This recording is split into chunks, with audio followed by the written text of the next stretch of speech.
So I went over to ChatGPT to find the biggest stock trading mistakes, options trading mistakes, and personal finance mistakes. So I thought these would be some really good lessons because, of course, you guys are not going to be making those mistakes anymore, but you're going to be having all this extra money. What are you going to do with it? Right. So that's why I was like, you know what? The personal finance mistakes makes a lot of sense. Makes a lot of sense. Welcome to Outlier University. My name is a blank screen. Hang on. I went to the opposite end. There you go. My name is Christopher Ewell. I've twice been awarded top 100 people in finance. I was mentored by 5 of the market wizards, the best traders of all time. I've been successfully trading since 2009. And this is where outliers like us save time, make money, and start winning with less risk together as a team. And so go ahead and subscribe if you haven't already. So this is lesson 14, the biggest mistakes all across the board. We got lots of mistakes today. Let's try and not make some of them. How's that sound, right? Number 1, here's some of the top 10 trading mistakes. What I'd like you guys to do here in class is tell me some mistakes that I'm not going to say, you know, call out and tell me how awful you are, but maybe tell me something that one of your friends, definitely not you, would have experienced that caused a mistake in the past. Let's start with Brad. Panic selling. Good one. You know, at the beginning of the day and people are, you know, everything's going down and people just jump off the side and abandon the plan. That makes a ton of sense. Joe, what are some mistakes that you've seen? Getting into a stock because a friend or neighbor recommended it without doing any sort of research at all. Or when I was doing that, I didn't even have a plan. I was just like, oh, well, that's got to be going up. Let's do that. What about a random guy on the internet? Well, the random guy on the internet that I know actually has a plan and has rationale behind his plan. But the other guys on the internet that I have followed, not a good idea. Well, I get a lot of comments, especially when, you know, one of the things that I'm looking at is not, you know, immediately successful, doesn't immediately go 10% up overnight. I get lots of the YouTube comments where it's like, you suck so hard. I can't believe I listened to you. And it's like, wait a minute, you actually put a stock on because you heard some random guy talking about it? People actually do that. People actually do that. It's crazy. Yes, Paul, what about you? What about a mistake that you've seen? FOMO buying. FOMO buying. That's real. I was watching some of these rocket ships like D-Pro was up 40% today. And you look at it in the morning, wow. Well, there's no way that's going to keep going, and it keeps jumping, and you get FOMO, and I didn't do it this time. I've learned my lesson, but you'll jump in right at the top. Yeah, it's always the top, right? It's always the top when you buy it. What about you, Deep Thought? Some mistakes that you've seen? The mistakes that I've made has been hanging on to trades for too long, hoping that they're going to go up, and they crash right through that half ATR. It should come back. It should come back. It doesn't come back. And it devastates your account. Yeah, so yeah. I've learned some tough lessons that way. Expensive lessons, but lessons learned. And the worst part about that, Deep Thought, is you probably at some point in the past held on to it because it went past your stop and then came back, right? And it reinforced that that bad habit, which ended up causing you a lot more problems later on. Yeah. Mike, what about you, my friend? Well, the thing that got me probably the most, which we've already talked about, was position sized wrong. Some of that was just newbie stuff, and then some of it was like, okay, I get it now, and then I bumped up my percentage of risk, and that was when that was when it was due for a loss, and I took a beating. And the other thing, I hate to say this because I don't like any extra baggage in my head. I used to work for a guy that was like super strict about don't put the extra stuff. What do I need to remember this stuff for? If it's in this chart or if it's in a calculator, I don't want all this extra. So I hate to go into the general channel, but you also miss out some golden nuggets in there sometimes, but I don't want to pick up any bad habits. I just want to know A plus B equals C, and work that way. Yeah. So those are, but definitely the position sizing and just, just the noise. Stay away from the noise. I just think that's a really, really good point. What about you, Dave? There's I'll throw a couple out. No plan, first of all. We've had a lot of members in the general chat that have lost a tremendous amount of money doing spreads in one case because they saw it going down and they had no plan to get out. and they just thought the expiration was when they had to make the decision on that without realizing they'd lost everything because they'd blown the spread and had nothing left. That individual lost 5 years of his life savings because he over leveraged. He had no plan to get in. He had no plan to get out. It was just, this is going to be great. And Apple did not treat him favorably. The other thing I'll throw out there is a fun one, and this was early on in my trading, is don't buy a stock because your wife says she thinks it would be great or you think it would be great. Actually do some research. Just because you took a couple cruises on Carnival Cruise Lines doesn't mean it's a great buy. What a cute stock. Yeah. Ian, what about you, my friend?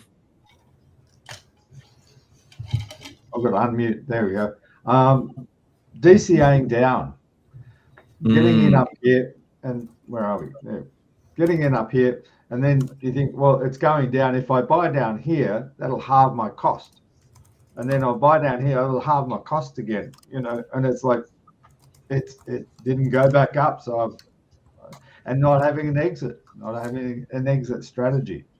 Yeah, that averaging down is so tempting, isn't it? Right, where it's like, well, I loved it at $10, so I should love it even more at $8, and I should love it even more at $6. And man, I couldn't think of an even better stock to buy at $5 because it can't go down any further, right? And people actually feel that way. And there's some big guys on YouTube that do that, and if it goes down too far, then you double up and you get in because I won't mention his name, but he's a big advocate of that. So. Yeah. DCAing down is a big no. No, I mean, if you really want to average into a stock, right? Average in as it's crashing up, not as it's crashing down. And you're going to get the same average price. That's the crazy part that people don't get. It's the same price, mathematically speaking. JC, I know you're new in the trading world, but surely you've seen something, my friend. Hang on, you're muted there, bud. There you are. How much time do you have? Can I mention names very politely? Yes, go for it. Okay. Leave me out of it. No, unless it's mine. Look, I'm gonna give you like a 1 or 2 minute real short synopsis of somebody like me. I am the ugly duckling in the group. I am way far behind, and we have guys in here that are in front of me, and then we have guys that are in front of them, and we have guys that are in front of them, culminating with Chris up front, and then Dave and Deep Thought are like the Elon Musks of the group, okay? I got to Chris because I went through Jeremy, who I like the guy enough, but he's into, long-term, hold it, AMD. AMD's coming up now. But bottom line is you cannot be holding a stock for 7 or 8 months for it to show you something, because in those 6-7 months prior, while you're holding and even losing in hopes that one day it will surely come up, you could be making money if you know how to trade. That's number one. I went with Tom Nash, which is buy the dip and double up when you're going down. I went to Felix and even interviewed to even go into one of his programs. I actually bought a program with Henry, paid nothing and bailed out and got a refund, because if you're not into the Iron Condor and all that other crazy shit, which I'm like, I don't even know what this is, I'm out. And I was with one more that I forget, but I went through all of them. Then I went with Chris, and I met this guy, and he was not emotional. I didn't have to read charts. I didn't have to know who was the president of the company. I didn't have to be on calls, which was I was on 2 calls, NVIDIA calls and Palantir calls. I didn't have to know any of this. I'm going, well, why? This guy's ignorant if I don't have to know any of this. He goes, no, because you know math, and 2 and 2 is always 4. And that's where we got the rocket analogy. I can only tell you it's pointing up. I'm going to give up the bottom 10, the top 10, and I'm going to bank on that 80. I can't guarantee you the 80, but I can limit my losses. I'm going, okay. All right. Now we're looking at a guy who's making sense using math, doesn't promise anything, and I have not looked back since. I am not trading yet. Oh, by the way, I made the mistake of being part of a text group lovely guys as you all are, mean the best at everything, but everybody's follow trading. And I did that. And I had 15, 20 calls at one point, and all of them went south when it took the dive in March, I believe it was, and I lost about $6,000. Luckily, the market has been kind to me, and I've recovered almost 5 of that. So I went a college semester in stocks, what not to do, learned everything up early for about $1,000. I am happy as a pig in mud. So there's my story. I've made all the mistakes, went with the gurus, held bag, bought the dip, tried to do the 50 million options, covered calls and all that stuff. Nada. And this is the only thing that makes sense to me. And as soon as I get the platforms that I'm going to be using, then I'm already paper trading. So once I feel comfortable in another month or two, I'm going to start loading up on small, but my options. I'm going to start actually playing the game.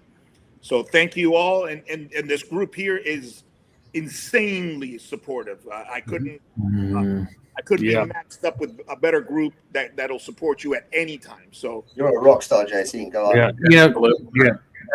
JC, there's comments in there where you've already affected people. There's comments over here talking about they're glad you're here. You've pepped them up. You've given them confidence. So I think everybody's an asset in the Outlier group. And JC, thank you. Yeah, JC hit on a great point in all of that. There's so many people that will buy a stock, not an option, but buy the stock and then hold it because it doesn't cost them anything. And what they don't realize is they've got that capital cost. They're tying up all their money in the meantime. But, that's something we hear time and time again in the chat. Instead of the options philosophy where you limit your losses, get out for very small, man, you could be holding that stock forever. And, God forbid there's a bankruptcy or something else. Man, you got a ton of money tied up. And, your points are great, JC. They really are.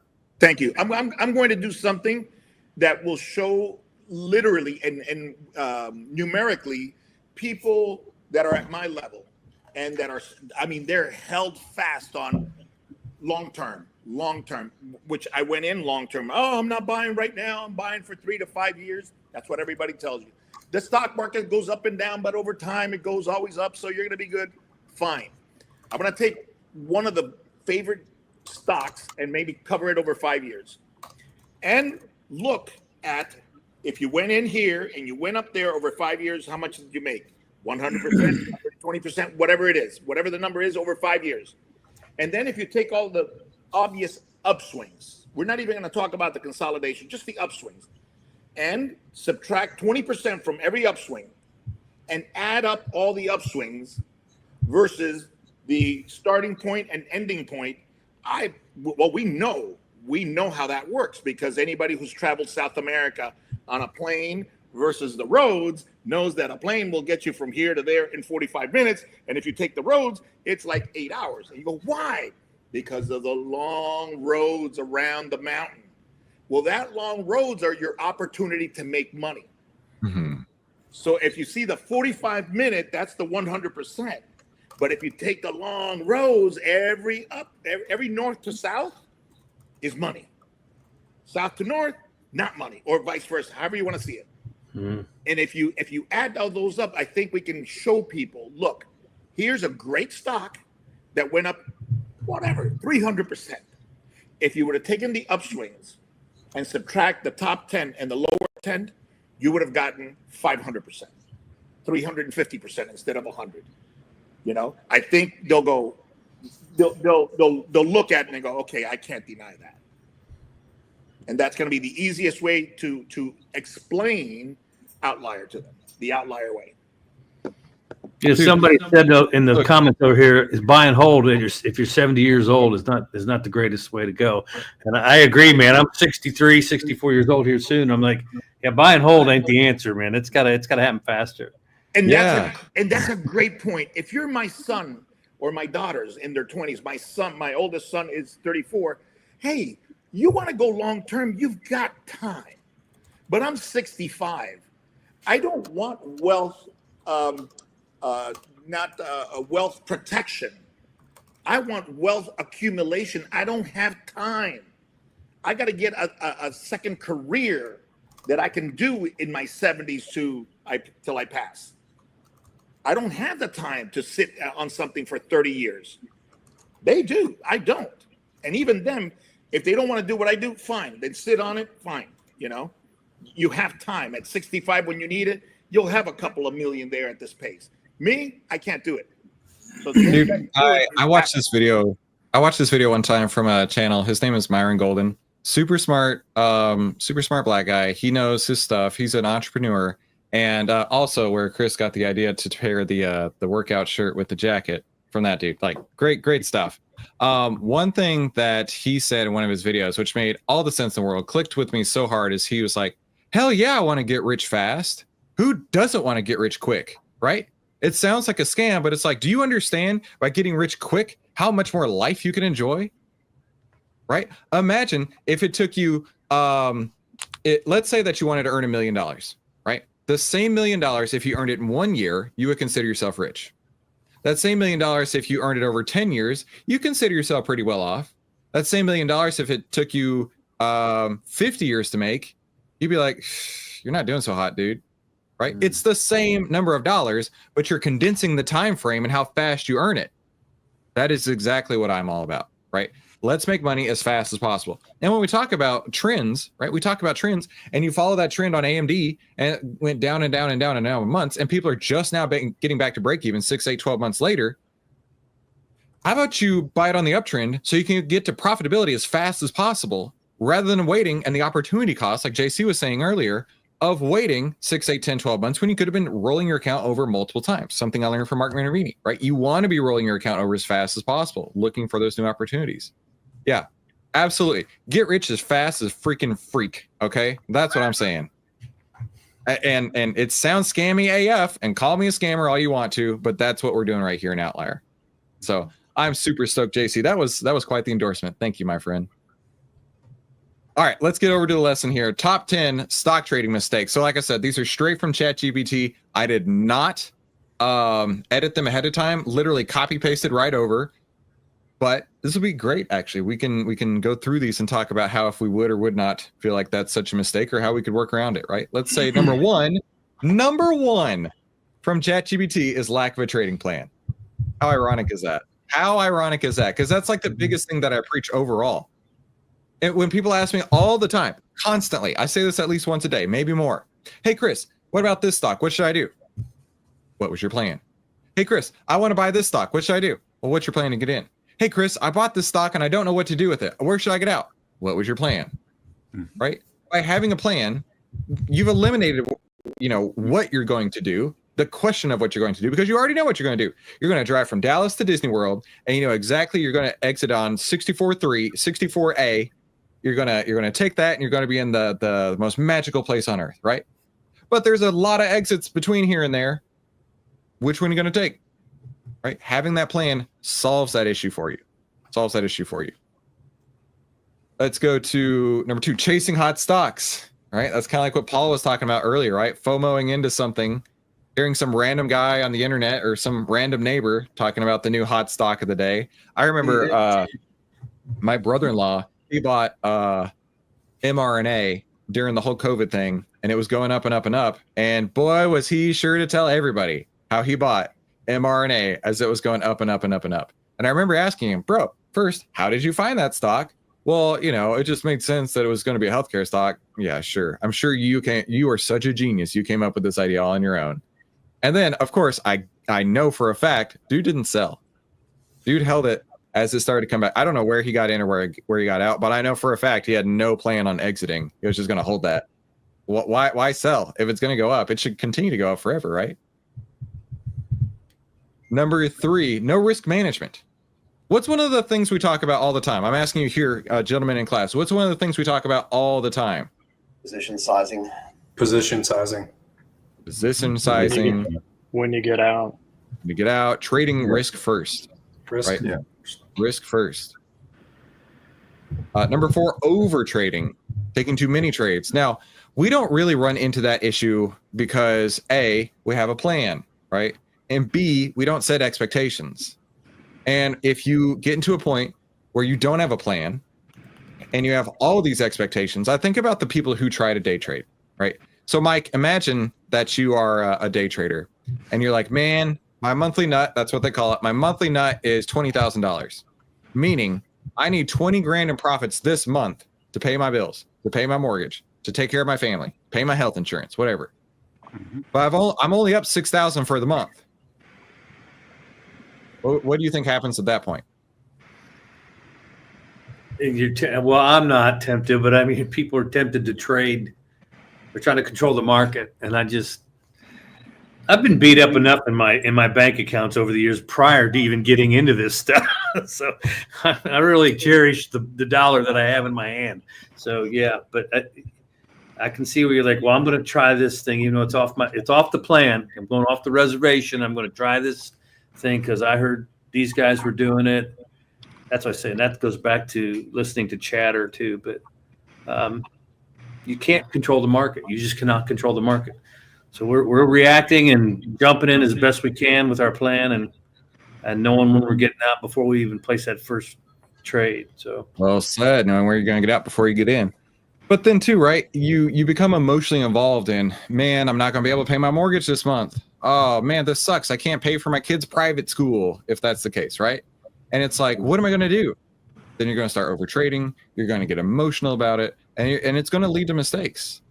So I don't advocate for anybody trying to hit that goal, because you are psyching yourself up to take you are asking yourself to start making mistakes because you have set yourself up in a high pressure situation. You don't need a high pressure situation.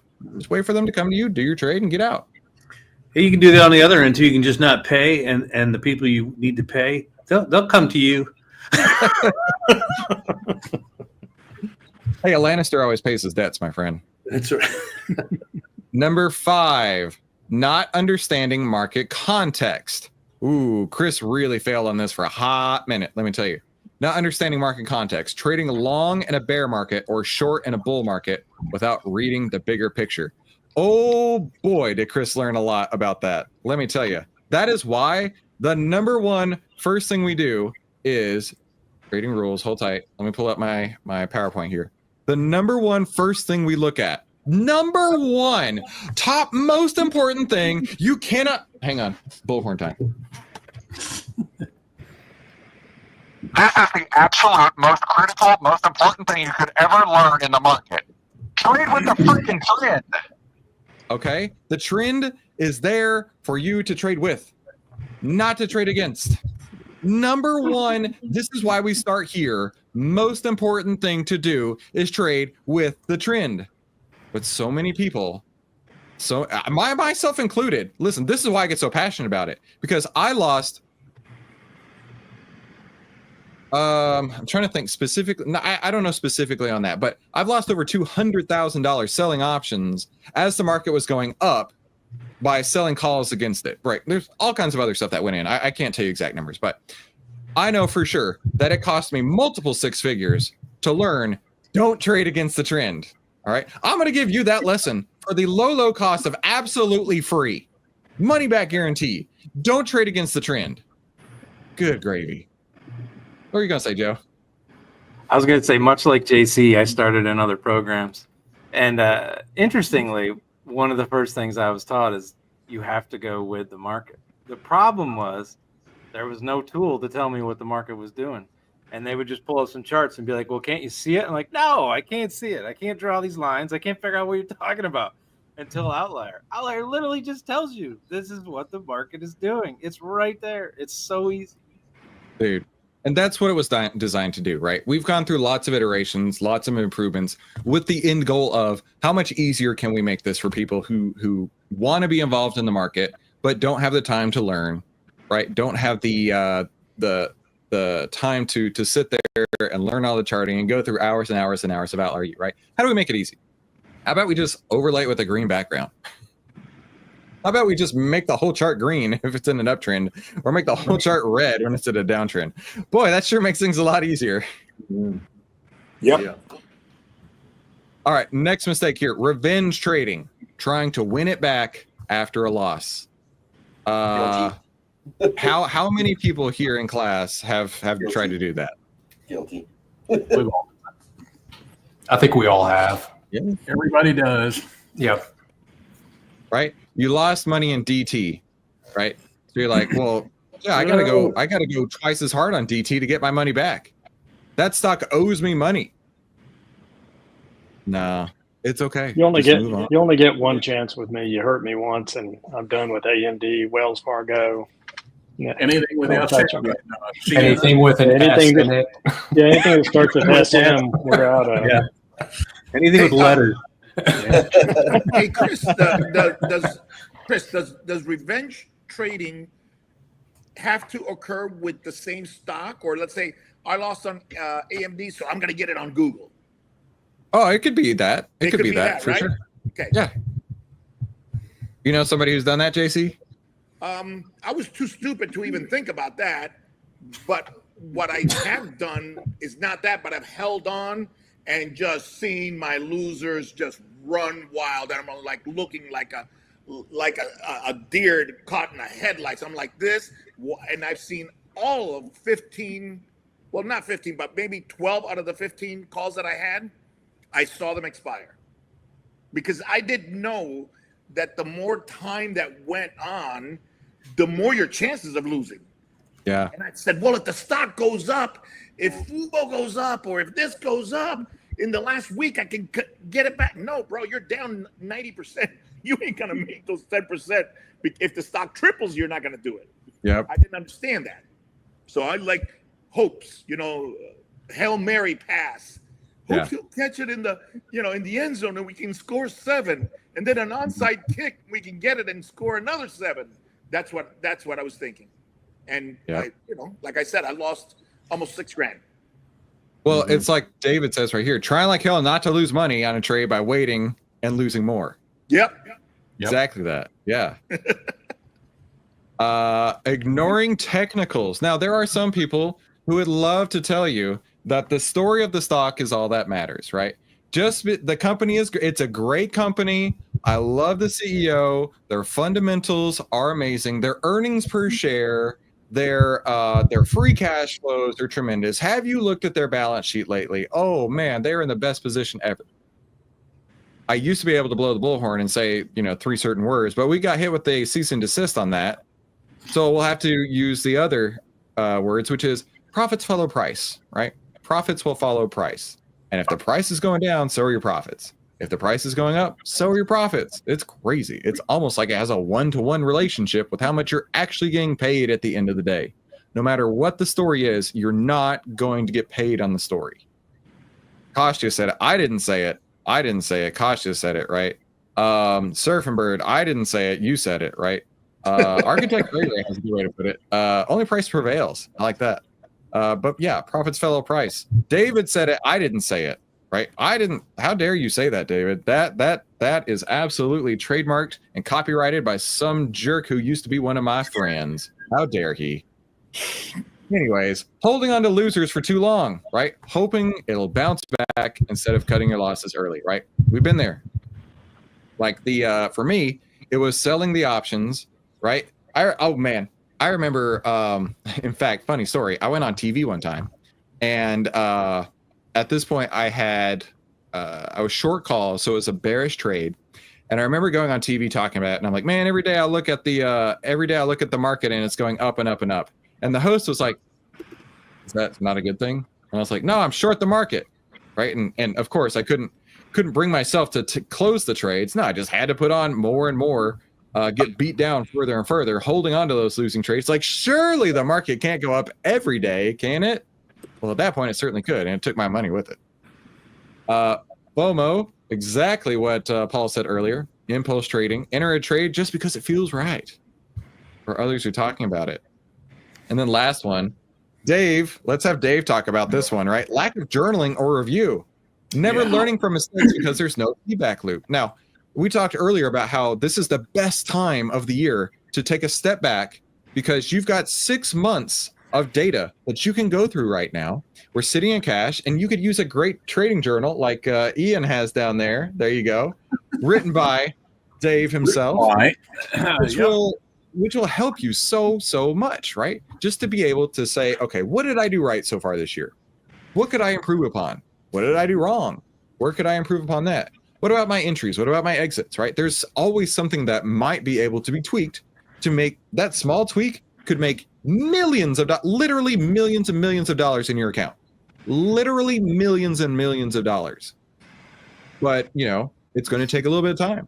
You might have to spend 3 hours on a Thursday morning going through it before you finally have a revelation like, oh, there is something here. Oh, I can be more profitable by using this. Sweet. Right. So Dave, tell us more what you think about that. Well, I think it's critical. I think you have to look at all of these things, and I think you have to constantly evaluate what it is you're doing. You know, I went to cash on Friday, and I did that for 2 reasons. Number one, I wanted a weekend without thinking about what was going to happen politically or geopolitically. I wanted to have a nice, calm weekend. I went to cash, done, out. But, you know, we're not trading right now. What it gave me is time to reflect and go back and take a look at different things. And quite frankly, I came up with an entirely different strategy over the weekend that Deep Thought and I, you know, texted back and forth repeatedly on, and, you know, did a deep dive on it. But that's how we also, independently of all of us, came up with the Donchian channel, came up with different ways to review the data that we've got and be able to go back and apply it. So, you know, journaling is critical. It's not profit loss. You need to look at a lot of different details and, you know, figure out what's actually happening. What changed in the last 2 weeks, 3 weeks? What changed that fundamentally changed the behavior of the trades? Why did we do great a month ago? Why did we do not so great? You know, finding those little pieces out there make all the difference in the world. And, you know, I'm a big proponent of it. You know, go in, design some different strategies and stuff. And, you know, we got one that I'm back testing right now. And in my back testing, right now, I'm up 4% in my portfolio for the week on the back test. And I'm paper trading it. You know, I don't have to be live trading anything, but it's a great way to go in and test this. I've written 2 other studies, scenarios that aren't working. Great. Well, you know, how many times did Edison invent the light bulb? Yeah. Find the one that works. But exactly. Any of this without the data behind it to back it up. Precisely. Yep. And having that record makes life so much easier, right? So much easier. So let's move on to 10 options trading mistakes. All right. Number 1, trading without understanding the Greeks. Ignoring delta, theta, and implied volatility leads to disaster, according to ChatGPT. Well, I don't know. For me personally, I focus specifically on delta. That's the only thing that I care about. But, right, theta does work against us. And so part of what I do is I try and find the option that has 20% or less extrinsic value. That's where I want to be. We'll refuse anything that's 30% or greater, right? So I think that's really important. But I don't know if you could trade without, I mean, like most of us here in class, you may not have even heard about the Greeks, but then again, you've seen, in fact, no, I have the best story for this. So when I was working in corporate finance, there was this guy, he had a CFA. He thought he was incredibly smart. And I remember one time we were talking about trading. He goes, oh yeah, well, if you're so smart, why don't you tell me the Black-Scholes options pricing model? You know, list me the formula. And I said, listen, I don't know the formula and I don't have to know the formula, but I sure as know how to make money with it. At the end of the day, that's all that matters. Do you know how to make money in your strategy? If not, take some time to work on figuring out how to make money with that strategy. And plus, we give it away for free every day here on YouTube. Number 2, over leveraging. Using too much margin or size, thinking small dollars equals small risk. Spoiler, it doesn't. Small dollars equals small risk. Okay. I'm not really 100% sure what ChatGPT meant by this. What do y'all read this as?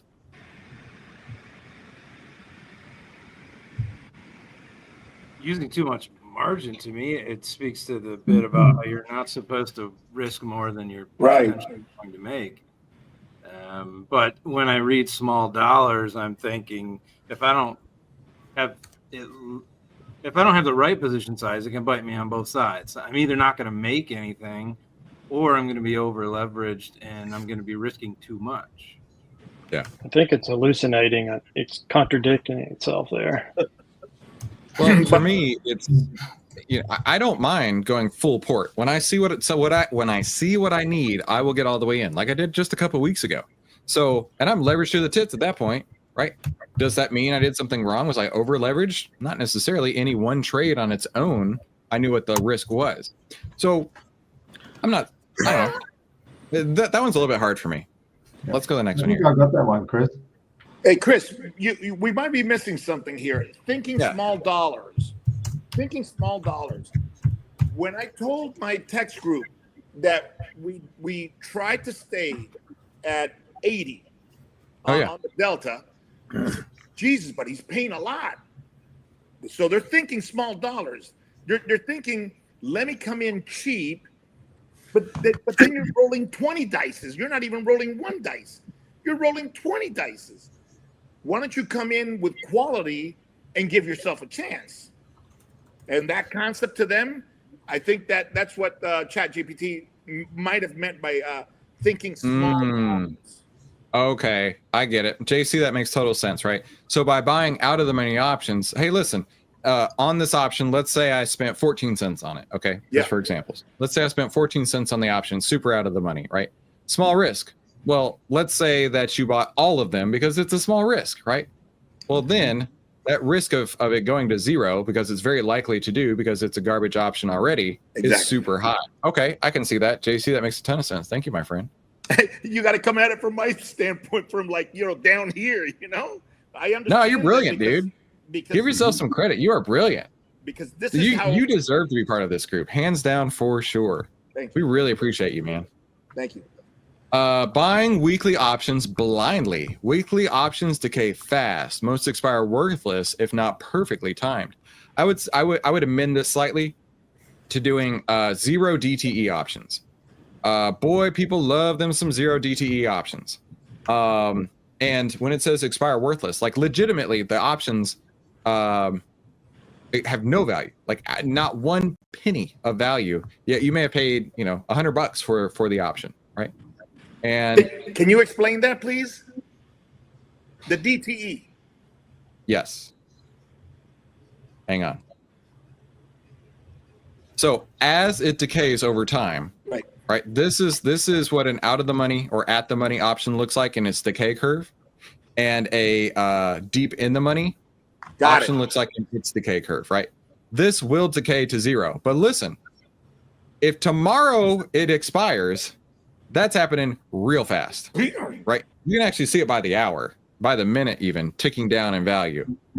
You don't want to be there. You want to give yourself time. That's why I always start at 21 days. I might go a little bit longer. I might go a little bit sooner because I want to have time for my trade to work. If it doesn't, then I'm going to get out. And one thing I will never do is hold it right up until expiration. I even have a slide for that. Let me find it real quick. If we get to 1 week's expiration.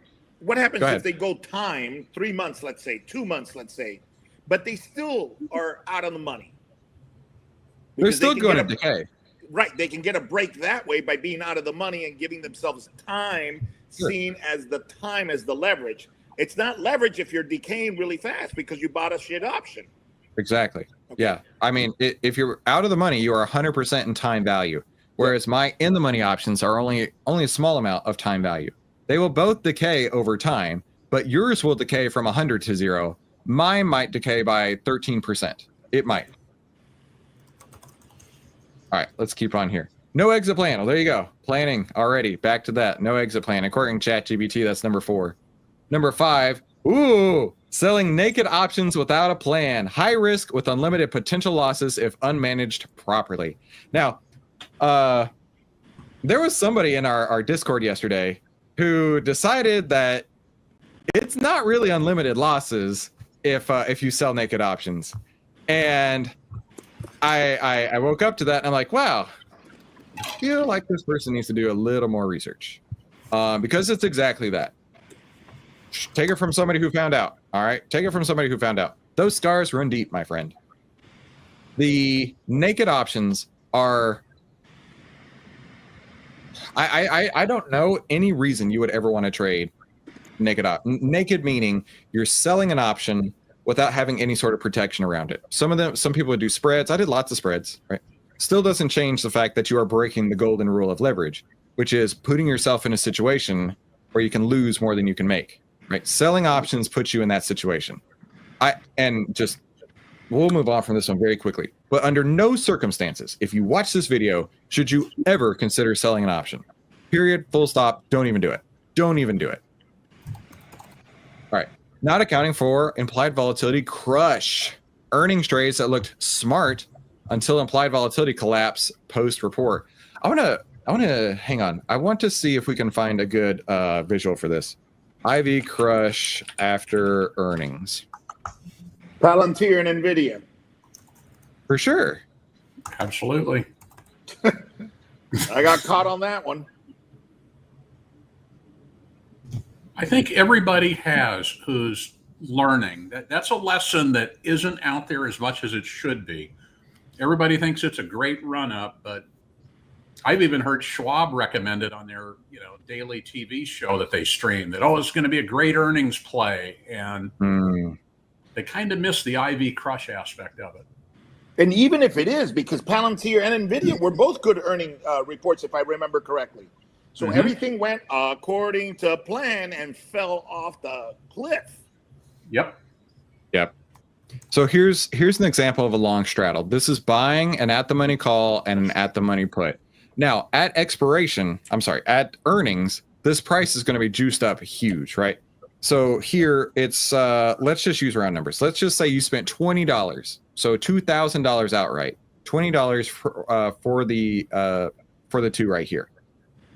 Meaning it has to move $20 in either direction for you to break even. That's quite a lot.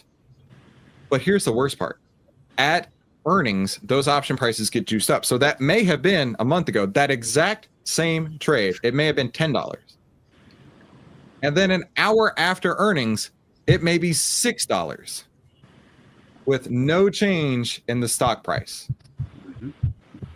Now, that is what's called IV crush, right? The price of the option expanded. That's the IV expansion, implied volatility expansion. The IV crush is watching it go from $20 to $6 within an hour. And if you bought it at $20, you're not very happy when it goes to $6. Not in the least. So to account for that, I don't really think about implied volatility crush in the way that I trade, because I go so deep in the money that it's not going to be happening, right? I go so deep where once it hits that 20% or so extrinsic value, that's all I'm looking for. That's all I'm looking for. It may come down a little bit, but the at the money options are the ones where this is the biggest driver of prices and can fall the hardest. Misunderstanding break-evens. Okay, failing to calculate where the trade will actually become profitable. So if you buy a long option, it's the price of the option past your strike price. So for example, if you have a $10 option, the strike is $150. The break-even point is going to be $150 plus the $10 you paid for the option. So I remember Brad earlier this year explaining that in one of our classes. So that was really good. Brad understands this concept. Well, and Chris, to that point, because we all mark our charts up, purchase price, R1, our half ATR. Our purchase price is not our break even on our option price, because we've got the slippage that occurs. Good point. When you look at that and you come back in the next day, your break even price is just a few cents or 10 cents higher than it was the day before. So that's something to take into account too. That's where you see the actual theta burn just a little bit, and then the slippage that happens. That's why we want good fills on our options trades. That makes sense. Ignoring liquidity. Ooh, boy. This is where Chris really has been talking lately, right? Because I put all my trades out on the internet for free.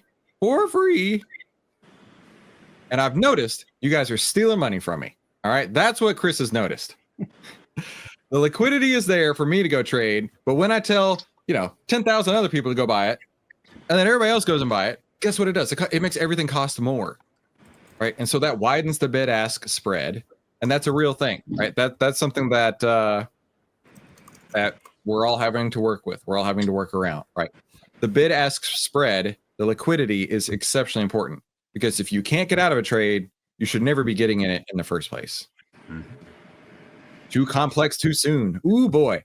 Chris loved I loved all these complex options spreads. Oh my gosh, I kid you not. I would spend hours because I'm such a nerd. I can go into finance all day, every day doing nerd stuff. And I remember one day I spent, I don't know, a good 8 hours just like, I wonder what combination of buy and sell options, calls and puts would lead to a zero risk trade. Spoiler alert, doesn't exist. But I found all kinds of different spreads that I could try in the process. A couple of calls, a couple puts, a couple sells, a couple buys. You don't need to do any of that, right? You don't need to be doing any iron condors, certainly not any butterflies. All you gotta do is buy deep in the money long calls, deep in the money long puts, and legitimately that is the most profitable way I've ever traded. Sounds crazy, but the complexity doesn't help you in any way. It really doesn't. Let's see. Not using spreads strategically. This is the last options trading mistake from ChatGPT. Overpaying for long options or exposing yourself to unnecessarily exposing yourself. Listen, I don't expose myself unnecessarily any chance that I can, right? When spreads would reduce risk. I don't know. You guys exposing yourself anytime soon? I don't plan to. All right, let's go on to 10 personal finance mistakes from ChatGPT. This is going to be totally different direction. I'm actually very excited to see what it says here. Number 1, living above your means. Lifestyle creep and credit card debt sabotaging long-term wealth. Ooh. So I feel like where I live, there's a lot of people who try to keep up with the Jones, right? I don't know if it's at where you live, but I feel like it's very true. My wife is in the schools, and she tells me all the time, she's like, I don't know how they are affording this. And I'm like, I do. It's on their credit cards. At some point, they're going to max out that credit card, and that lifestyle is over, hot and toast, right? Right, you've just got to live within your means. Right? Of course, this is personal finance stuff, personal finance 101, but you just get living beyond your means is certainly the fastest way to the poorhouse.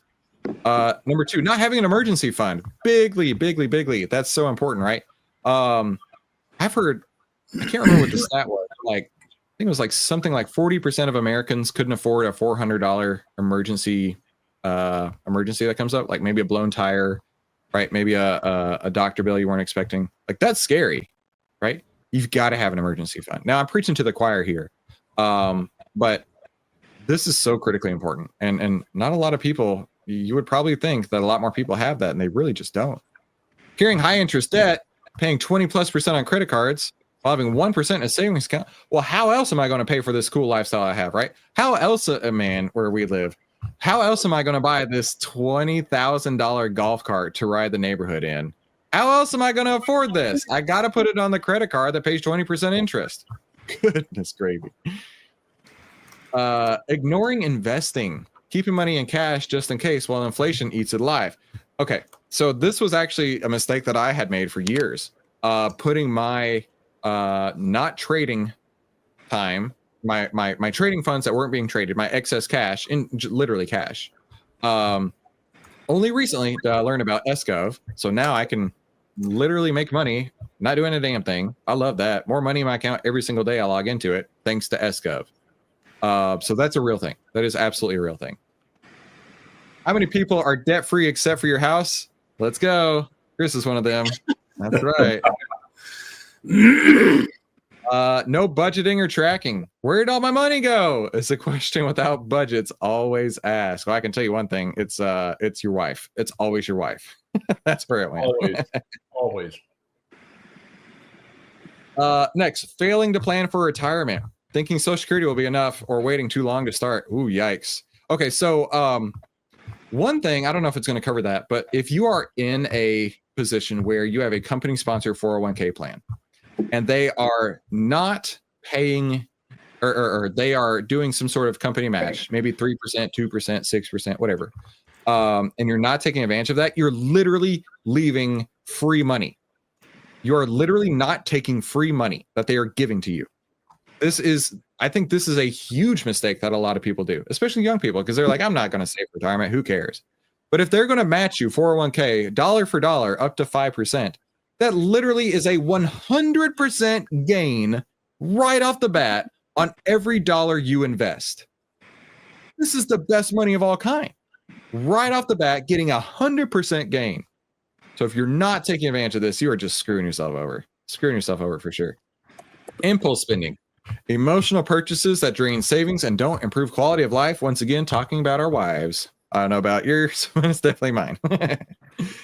Not understanding taxes, overpaying, undersaving, or failing to leverage deductions and credits. Now, this is something where actually Chris is changing quite a lot this year. I've been doing the TurboTax thing for ages. However, my financial situation has changed a lot, not all that long ago. And so I'm reaching out to a CPA to start working on a real tax strategy, right? So, of course, it's going to cost me money, but I can guarantee you with 100% certainty, I will have more money saved in taxes at the end of the year than what I am paying for the CPA to do it. So it is worth your time, right? That CPA is literally an investment. It is an investment in how much you're paying in taxes. So if you don't have one, probably should. Next, paying too much on a house or a car. Ooh, I think that's become real common nowadays, right? Chris was getting a truck. Do you know how much trucks cost? Goodness gravy. Now, of course, Chris wants a fancy truck. Chris wants the GMC 2500 with the AT4X that has massaging seats because Chris wants to get his butt massaged while he's driving down the road. $94,000 for a truck? Are you serious? I know. Dude. I know people that'll do it for less than that, Chris. Okay, let's talk. Well, sticker price $94,000. Wait a minute. You talking about driving the truck or massaging my butt? I'm talking about the butt massage. You get a butt massage for a lot less. It's a lot less than $94,000. $94,000 for the truck that I want to get, and I'm like, this is absolutely insane, right? I bought my Tesla a few years ago after they dropped the price, and I was like, let's go. This is great. But now looking at for a truck, and I'm like, goodness gravy, I cannot believe that they are that expensive. Just think for a moment, right? If you invested, let's do some math. I love to do some math. You guys like math? Let's say you had $94,000 that you paid for your truck, right? And you're like, man, if I had $94,000 in my trading account, and I'm an outlier, so I think I could get 50% returns every year. Wonder how much that would cost me over a handful of years, right? Let's see. Year 1, year 2, year 3, year 4, year 5. That is a $700,000 truck. Taking the money out of my trading account, putting it into a truck is probably not a good choice. That's crazy talk. Crazy talk. Hey, Chris, years ago, it's probably been at least 10 years ago, I heard this guy. He was a millionaire. He was on TV. I don't know if they're interviewing him, but he was on TV, and he was talking about like a gajillionaire, and he did not buy any new car until I forget how old he was, probably in mid 40s or early 50s. And then when he changed his mindset, that when he went to buy a new car, and he was already a millionaire at that point, he said they buy a new car with the intent to drive that thing for 10 years. And that's what they did. I mean, that has got to be the biggest, as far as buying new vehicles. That is so hard on the average family. I just can't. So I thought that was really some golden advice from him there. Oh, yeah, dude. I mean, and imagine financing it, right? Let's just say that your car payment's $1,000 a month, right? $1,000 a month. And you do that over 12 months, right? So $12,000. Now, let's say that you're an outlier, and this is why I like to do it, because most people say, this is crazy talk. You can't do that. And if you're an outlier. Let's say that you can get 50% returns on what you pay on your payments, right? So over the course of a year, your $12,000 times 1.5, that's year 2. Actually, that'd be year 1. That'd be year 2. 1.5, 12,000. Hang on. Yeah. Just 1 year of payments. You'd be at 18,000, 27,000, 40,000, $60,000. Taking the payments from 1 year, investing it in your trading account could get you 60 grand within 5 years. Then you can go out and buy a pretty nice truck. Yeah, that's awesome. It is crazy. By then there'll be 200,000. Yeah, at least, right? You know, Chris, one of the things I learned, I'm a navigator guy. I've been a navigator guy since 2001. I leased, then I bought the lease, and the guy said, you're getting a great deal, and I was. I drove that car for 7 years after the 3-year lease. Then I bought another one, and then another one. And now what I'm doing is I'm buying navs about 2 years old, so somebody else can take the depreciation. Yeah. You put a little bit of money down, you pay over 72 months, and then I drive it for another 3 or 4 years. Yeah. I'm on my first year of no payments on this car, and it looks nice. I'm spending $1,000 on it to redo the tires and pimping it out. And I'm gonna drive this thing to 200,000. I'm driving a beautiful restored classic the way I see it. So if you buy 2 or 3 years later, which is the sweet spot, and then you keep the car nice, and you buy a classic, something that doesn't trend, something that you can show up for 15 years and it'll look good. You have a very nice car, perfect, and you spend almost a third of the time with no payment. Mm-hmm. Yeah, it's great, dude. If you do that, if you do that, I got fighters that are not well educated. So what happens?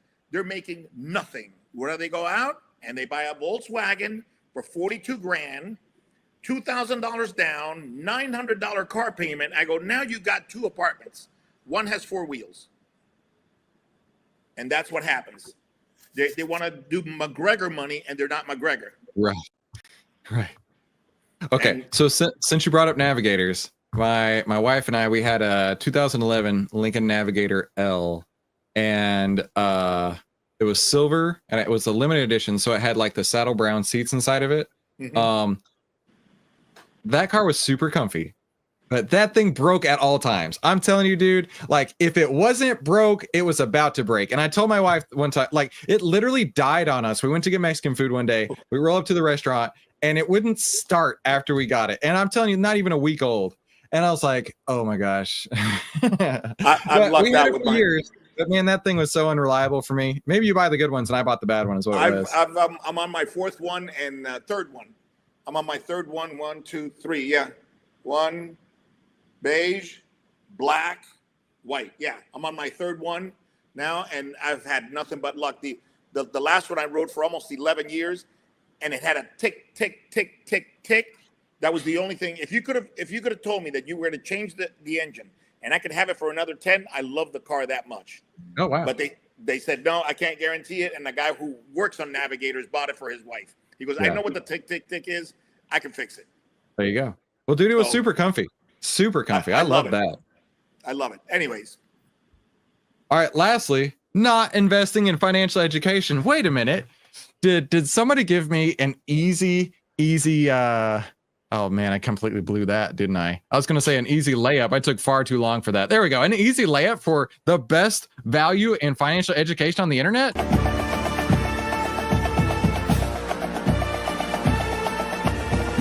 Are you ready? Let's go!